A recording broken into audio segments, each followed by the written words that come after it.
दोस्तों, जैसा कि आप लोग जानते हैं कि अर्थ पे एक समय पे डायनासोर्स का राज था और ये आपने कई हॉलीवुड मूवीज में भी देखा होगा। पर एक समय के बाद ये डायनासोर्स अर्थ से खत्म हो गए। अब ऐसा क्यों, इस प्रोसेस को अच्छे से समझते हैं।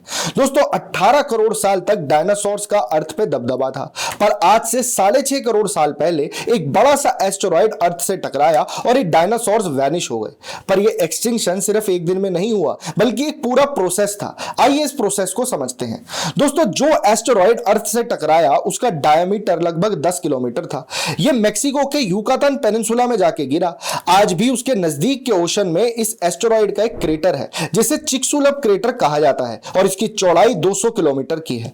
अब ऐसा नहीं था कि ये डायनासोर सिर्फ युकातान पेनिनसुला के इर्द गिर्द रहते थे, पर इस कोलिजन की वजह से अर्थ के एनवायरनमेंट में भारी चेंजेस हुए, काफी जियोलॉजिकल डिस्टर्बेंसेस हुए, जिस वजह से भारी सुनामी, वोल्केनिक इरप्शंस और बहुत सारा जिप्सम अर्थ के एटमॉस्फेयर में वेपराइज होकर एक बड़ा सा क्लाउड बना देता है।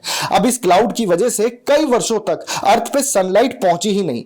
ओशंस एसिडिक होने लगे, प्लांट्स मरने लगे, फूड चेन डिस्टर्ब हो गई और सबसे पहले खत्म हुए हर्बीवोर यानी शाकाहारी डायनासोर्स। उसके बाद धीरे धीरे कार्निवोर डायनासोर्स जैसे टायरानोसोरस की भी मृत्यु होने लगी और धीरे धीरे अर्थ पे इनकी सभी स्पीशीज खत्म हो गई।